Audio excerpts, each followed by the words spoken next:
Hey guys, welcome back to Cloud Berry.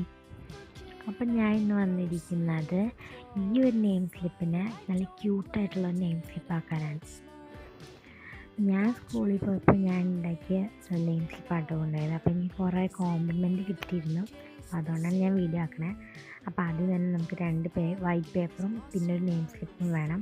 അപ്പം ഞാൻ ആ ഒരു വൈറ്റ് പേപ്പർ നെയിം സ്ലിപ്പിലേക്ക് ഒട്ടിക്കാൻ പോകണം. ഗ്ലൂ സ്റ്റിക്ക് വെച്ചിട്ടാണ് ഒട്ടിക്കുന്നത്. അപ്പം നിങ്ങൾക്ക് ഏത് ഗ്ലൂ വേണേലും നിങ്ങൾക്ക് യൂസ് ചെയ്യാം.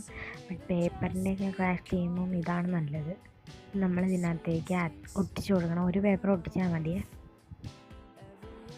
അപ്പം ഞാൻ ഒട്ടിച്ചെടുത്തിട്ടുണ്ട്. ഇനി നമുക്ക് മറ്റേ പേപ്പർ ഈ ഒരു ഓവൽ ഷേപ്പിൽ കട്ട് ചെയ്തെടുക്കണം, ഇതേപോലത്തെ ഒരു ഷേപ്പിൽ.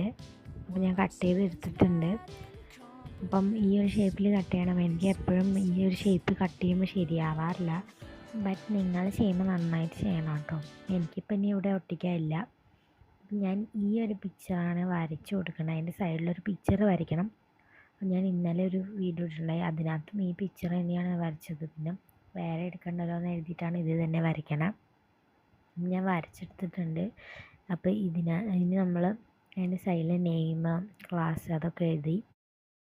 ഇനി നമ്മളിത് അതിനകത്തേക്ക് ഒട്ടിച്ചിട്ട് നമുക്ക് കട്ട് ചെയ്തെടുക്കണം. അപ്പം എൻ്റെ പശയുടെ അവസ്ഥ ഇതാണ് ഗൈസ്. അതാണ് ഞാൻ കൂടുതൽ കാണിക്കാത്തത്.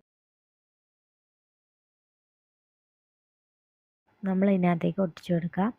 എന്നിട്ട് അത് അതേ ഷേപ്പിൽ കട്ട് ചെയ്തെടുക്കുക. ഒന്നുകൂടെ ഷേപ്പ് ആക്കാൻ പറ്റുമെങ്കിൽ അതിൻ്റെ ഷേപ്പും കൂടെ ആക്കാം കേട്ടോ. അപ്പോൾ ഗൈസ് ഞാൻ കട്ടൊക്കെ ചെയ്തു. ഇനി നമ്മൾ ഇതിനകത്തേക്ക് ഒരു ഡോട്ട് ലൈൻസും ഞാൻ പേരും ക്ലാസ്സും ഒക്കെ എഴുതി കൊടുക്കണം. അപ്പം ഗൈസ് ഇത്രയേ ഉള്ളൂ. ഇന്നത്തെ വീഡിയോ ഇഷ്ടപ്പെട്ടെങ്കിൽ ലൈക്ക് ചെയ്യുക, ഷെയർ ചെയ്യുക, സബ്സ്ക്രൈബ് ചെയ്യുക. ബൈ.